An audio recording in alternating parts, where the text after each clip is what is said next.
పంచాయతీరాజ్ నిధులు కానీ మనం ఎలా ఖర్చు పెట్టాం, ఏం ఖర్చు పెట్టాం అత్యంత పారదర్శకతతోటి 175 ఎమ్మెల్యేస్కి సంబంధించి ప్రతి ఒక్కరు, ఉదాహరణకి ఇది పయ్యావుల కేశవ్ గారి ఉరవకొండ నియోజకవర్గానికి సంబంధించి ప్రతి ఒక్క ఎమ్మెల్యే గారికి, గౌరవ శాసనసభ్యులకి ఎంతెంత ఇచ్చాం, ఎంత నిధులు ఇచ్చాం అనేది మీరు ప్రతి ఒక్కరికి వారికి ఇవ్వడం జరిగింది అధ్యక్షుడు. ఇందులో ఎవరికి కూడా నా దృష్టికి ఏ సమస్య వచ్చినా, పంచాయతీరాజ్ శాఖకు సంబంధించి ఏది వచ్చినా కానీ, ఆర్డబ్ల్యూఎస్ కానీ లేదంటే ఫారెస్ట్ డిపార్ట్మెంట్ ఏది వచ్చినా సరే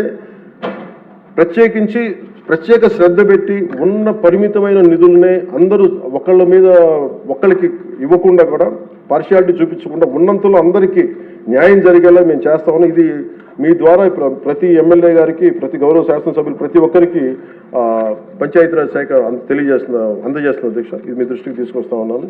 ఇది మీ నియోజకవర్గాల్లో మీకు ఎంత ఖర్చు పెట్టాం, ఎలా చెప్పారు, మీరు చాలా సగర్వంగా మీరు చెప్పుకునేలా ఉంటుందని తెలియజేసుకున్నాను అధ్యక్ష. ఏమండి? Thank you.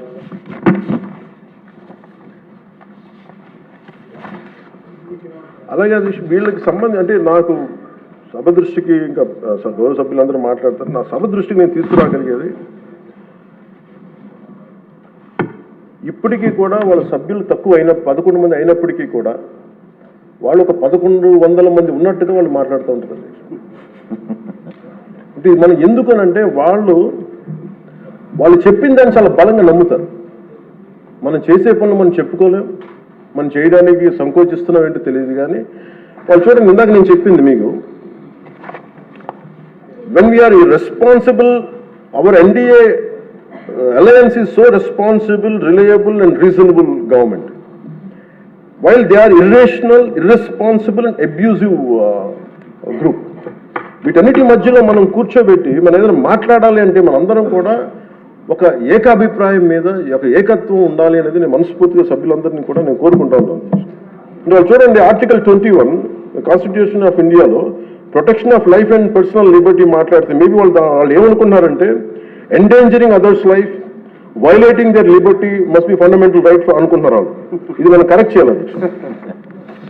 అలాగే ఆర్టికల్ 19లో 1A all citizens have the right to freedom of speech and expression అంటే వాళ్ళు ఏమనుకున్నారంటే for them it is right to abuse others అనుకున్నారు. ఇవన్నీ కరెక్ట్ చేయాలంటే మటుకు మనం చాలా బలంగా మనలో మనం ఎలాంటి పొరపక్షాలు లేకుండా, మనలో మనకి ఎలాంటి గొడవలు లేకుండా ఉంటే తప్ప ఇలాంటి